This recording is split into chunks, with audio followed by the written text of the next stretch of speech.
Bonjour à tous. Donc aujourd'hui, ce qu'on va faire, c'est qu'on va parler de Hébreux 5.7.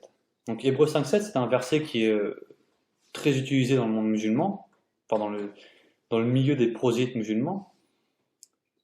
Et c'est un verset qui est utilisé pour faire croire que dans nos textes, Jésus a échappé à la croix. Alors c'est un verset qui est utilisé par beaucoup de groupes, donc on a Anti-Shubuhat, Collectif Hanifia, les élèves de Gassopia, la BAM, etc. C'est quelque chose quand même qui revient régulièrement, que j'ai personnellement plusieurs fois entendu. Donc on va lire ce verset. Enfin d'abord on va écouter Anti-Shubuhat pour que vous compreniez bien le sujet, pour voir la façon, l'approche qu'ils ont de ce verset.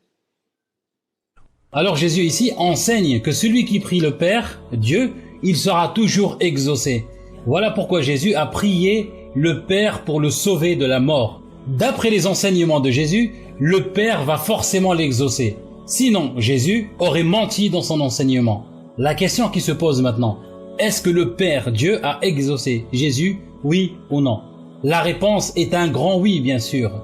Il y a un verset qui va dans ce sens, la lettre aux Hébreux. Elle est attribuée à Paul, mais ça ne vient pas de lui.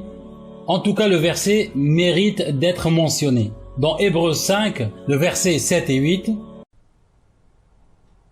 Épître aux Hébreux, chapitre 5.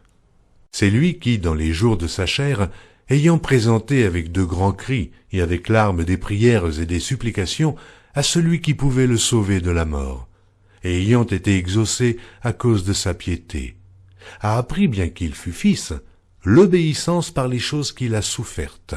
Ce verset-là confirme que le Père a exaucé les prières de Jésus.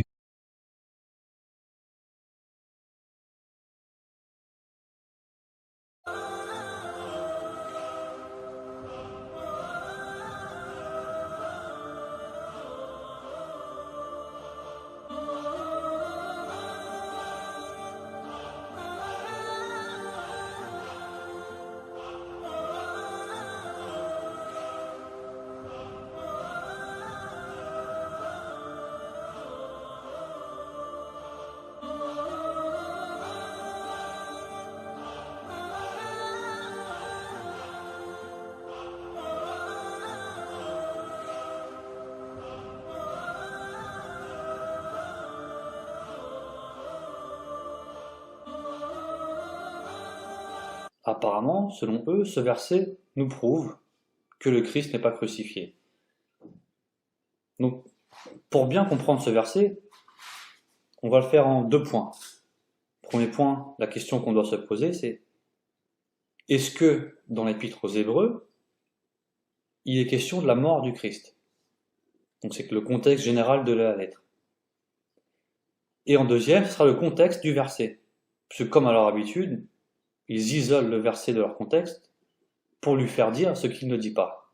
Donc, on a le verset d'Hébreux 5.7, donc qui nous dit « C'est lui qui, au jour de sa chair, ayant présenté avec une violente clameur et des larmes, des implorations et des supplications à celui qui pouvait le sauver de la mort, et ayant été exaucé en raison de sa piété. » Et ce qui est intéressant, c'est quand on va dans le chapitre 2 de la même épître, notamment le verset 9, voici ce qui nous est dit. « Mais celui qui a été abaissé un moment au-dessous des anges, Jésus, nous le voyons couronné de gloire et d'honneur parce qu'il a souffert la mort. Il fallait que par la grâce de Dieu, au bénéfice de tout homme, il goûtât la mort. » Verset 14 du même chapitre. « Puis donc que les enfants avaient en commun le sang et la chair, lui aussi y participa pareillement afin de réduire à l'impuissance, par sa mort, celui qui a la puissance de la mort, c'est-à-dire le diable. » Donc on a, premier point, dans l'Épître aux Hébreux, des versets qui nous disent catégoriquement que le Christ est mort. Comme on le voit dans Hébreux 2.9, parce qu'il a souffert la mort. Premier point à noter, ce que jamais ces prosélytes ne font. Ils ne vont jamais expliquer à leur public que dans la même épître, il a dit noir sur blanc que le Christ est mort. Ensuite, on va regarder le contexte de Hébreux 5.7. D'accord? Donc on va lire Hébreux 5, 7 à 9. C'est lui qui, au jour de sa chair, ayant présenté avec une violente clameur et des larmes, des implorations et des supplications à celui qui pouvait le sauver de la mort. Et ayant été exaucé en raison de sa piété, tout fils qu'il était apprit de ce qu'il souffrit, l'obéissance. Et là, le verset 9, après avoir été rendu parfait, il est devenu pour tous ceux qui l'obéissent, principe de salut éternel. Donc là, on va se pencher, c'est sur le verset 9 du chapitre 5, quand il est dit « après avoir été rendu parfait ».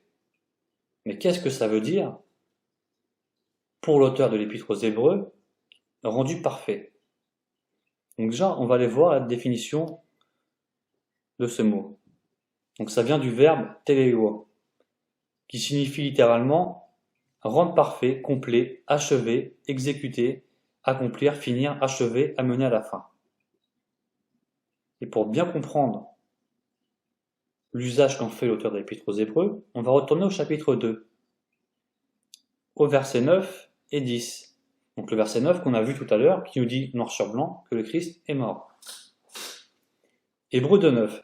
Mais celui qui a été abaissé un moment au-dessous des anges, Jésus, nous le voyons couronné de gloire et d'honneur. Parce qu'il a souffert la mort, il fallait que par la grâce de Dieu, au bénéfice de tout homme, il goûtât la mort. Il convenait en effet que, voulant conduire à la gloire un grand nombre de fils, celui pour qui et par qui sont toutes choses, rendit parfait par des souffrances le chef qui devait les guider vers leur salut. Donc on voit que quand il est dit qu'il était rendu parfait, c'est en lien avec sa mort et sa résurrection. Donc comment ça se fait que ces prosélytes ne citent pas Hébreux 5:7 jusqu'au verset 9? Puisque le verset 9 nous prouve que le Christ est mort. Donc comment comprendre le verset 7 quand il dit qu'il était sauvé de la mort? Eh bien c'est tout simplement par la résurrection. Puisque c'est en ressuscitant que le Christ a été sauvé de la mort. Et comme on le voit dans l'Épître aux Hébreux, que c'est parce qu'il a souffert la mort, il fallait que la grâce de Dieu, au bénéfice de tout homme, qu'il goûte à la mort, et qu'il convenait en effet que, voulant conduire à la gloire un grand nombre de fils, celui pour qui et par qui sont toutes choses, rendit parfait par des souffrances le chef qui devait les guider vers leur salut. C'est la résurrection. Donc comment ça se fait que ces prosélytes qui veulent nous enseigner ne sont pas capables non seulement d'expliquer que dans cet épître, le Christ est clairement mort, et que même dans le contexte du chapitre 5, c'est-à-dire que 2 versets plus loin, on nous dit aussi qu'il est mort, par l'expression qu'il a été rendu parfait, qui renvoie à sa mort et à sa résurrection. Et là, ce qui est intéressant, c'est que les commentateurs de ce verset, ils comprennent pas comme les musulmans, que les prosélytes musulmans veulent nous le faire croire. On va prendre 4 exemples. Par exemple, le professeur Greg Kinner, dans son commentaire de la Bible, voici ce qu'il nous dit sur Hébreux 5:7. Le judaïsme a souligné que Dieu a entendu les pieux. Cependant, Dieu a répondu aux prières de Jésus par la résurrection et non pas pour échapper à la mort. On a Gareth Lee Cockerell qui nous dit, là c'est sûr, il a été exaucé pour sa prière. Dieu a confirmé qu'il avait entendu et accepté l'offrande du Fils en l'invitant à s'asseoir à sa droite. Sa place d'autorité céleste implique à la fois la résurrection et l'exaltation. Donc encore une fois, quand il dit que le Christ a été exaucé quand il a prié à celui qui pouvait le sauver de la mort, c'est par rapport à sa résurrection. On a par exemple aussi le commentaire de la Bible de Jérusalem, qui nous dit à la page 2063, donc au sujet qu'on ait dit qu'il a été exaucé, non point qu'il était soustrait à la mort physique, mais il a été arraché à son pouvoir, et Dieu a transformé cette mort en une exaltation de gloire. Donc encore une fois, il est question de la résurrection. Et on va citer en dernier lieu, donc une personne qui est très très très appréciée chez beaucoup de prosélytes, grâce à son moderniste, c'est Raymond Brown. D'ailleurs, c'est comique, c'est que, pour ceux qui se souviennent, j'avais fait une vidéo avec Fidélis sur Antichuboite et la crucifixion. D'accord? C'était en réponse à sa partie 3 sur la cruci-fiction. on l'avait débunké uniquement avec les livres qu'il avait utilisés. Sauf que le débunkage était fait sur tout ce qui concernait l'historicité de la crucifixion, mais non pas les interprétations théologiques qu'il en donne. Et c'est dans cette partie 3 qu'Anti-Shubuhat a utilisé Hébreux 5.7. Et là, on va aussi utiliser le livre de Raymond Brand, La mort du Messie, qu'Anti-Shubuhat avait utilisé. Donc voici ce que nous dit Brand dans le livre La mort du Messie. La prière de Jésus fut entendue et il fut donc sauvé de la mort. L'accent doit être aux Hébreux sur le sang et le sacrifice de Jésus, écoutez bien, signifie qu'être sauvé de la mort ne veut pas dire que la mort lui soit épargnée. Je répète, l'accent de être aux Hébreux sur le sang et le sacrifice de Jésus signifie qu'être sauvé de la mort ne veut pas dire que la mort lui soit épargnée. Ce qui lui fut épargné est plutôt d'être vaincu par la mort, comme en 2.14.